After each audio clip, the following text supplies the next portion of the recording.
পাঞ্জাবকে হারিয়ে আরসিবি আইপিএলের কাপটা কিন্তু জিতে নিয়েছে। কিং কোহলির আর কোনো অপূর্ণতা নাই, সবেই পূর্ণতা। এই কিং কোহলি সবচাইতে মেগা টুর্নামেন্টটা যেটা আইপিএল, সেটাই হচ্ছে গতকালকে কাপটা কিন্তু নিয়েছে। 2025 টাটা আইপিএলের কাপটা কিন্তু কিং কোহলির দল আরসিবি কিন্তু নিয়েছে। এই মুহূর্তে সবচেয়ে সুখী মানুষ হচ্ছে আরসিবির ফ্রেন্ড এবং আরসিবির প্লেয়ারগুলো। কারণ গতকালকে খেলাটা দেখি তো হতাশ ছিলাম আমরা, হতাশ ছিলাম।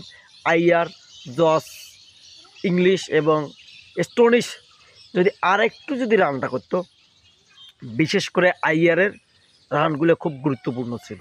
আইয়ারের রান কিন্তু খুব গুরুত্বপূর্ণ ছিল। শেষ ওভারে 29 রান লাগে, সেখানে 22 রান নিয়ে তারপরও কিন্তু ম্যাচটা শেষ পর্যন্ত বের হয় নাই এবং অনেক চেষ্টা করছে, তারপরে কিন্তু ম্যাচটা বের করতে পারে নাই। তবে আইয়ারের খেলাটা টোটালি ভুল ছিল। আইয়ার যদি খেলতো বা নিজেকে সময় দিত, সেখানে সিডিং করার একটা যদি সেই মনের ভিতরে একটা টার্গেট নিয়ে যদি নামতো যে ম্যাচটা জিততে হবে, তাহলে তার দ্বারা সম্ভব হইতো। আরসিবির ফ্রেন্ডরা এই মুহূর্তে পৃথিবীর সুখী মানুষ এবং পুরো ওয়ার্ল্ড চাইছিল যে বিরাট কোহলির হাতে এবারের আইপিএলের কাপটা উঠুক, এবারে আইপিএলের কাপটা উঠুক। এটাই কিন্তু আবারও প্রমাণ হলো। 18 বছর পর আরসিবি কাপ পাইছে, 18 বছর পর।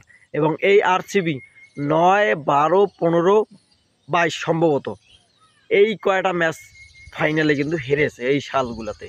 তারপরও সে হেরে যায় নাই।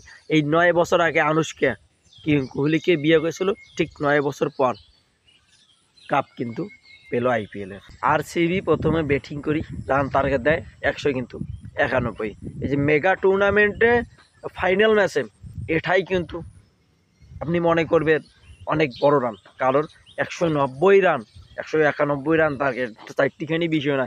সেখানে পাঞ্জাব যেভাবে পার্টনারশিপ শুরু থেকে দিয়েছিল, তারা ভালোই খেলছিল। তারা মাঝখানে আসিয়া ভরাডুবি, ভুবনেশ্বর কুমার, দয়াল, আরসিবি তারা অনেক ভালো বোলিং করছে, তাদের বোলিং ডিপার্টমেন্টটাও যথেষ্ট লেভেলের ভালো ছিল। তারা সবাই কিন্তু চেষ্টা করছে যে আরসিবির হাতে কিন্তু কাপটা যাও, সবাই কিন্তু অনেক চেষ্টা করছে। তারপরও কিন্তু আরসিবি কাপটা পেয়েছে 18 বছর পর। আরসিবির হাতে যে কাপটা উঠুক, এটা ওয়ার্ল্ড চাইতো, আমিও চাইতাম। দিন শেষে আরসিবি কিন্তু 18 বছর পর কাপ পাইছে। যাই হোক, অভিনন্দন, শুভকামনা রইল পাঞ্জাবের জন্য। Bad luck and thanks for watching.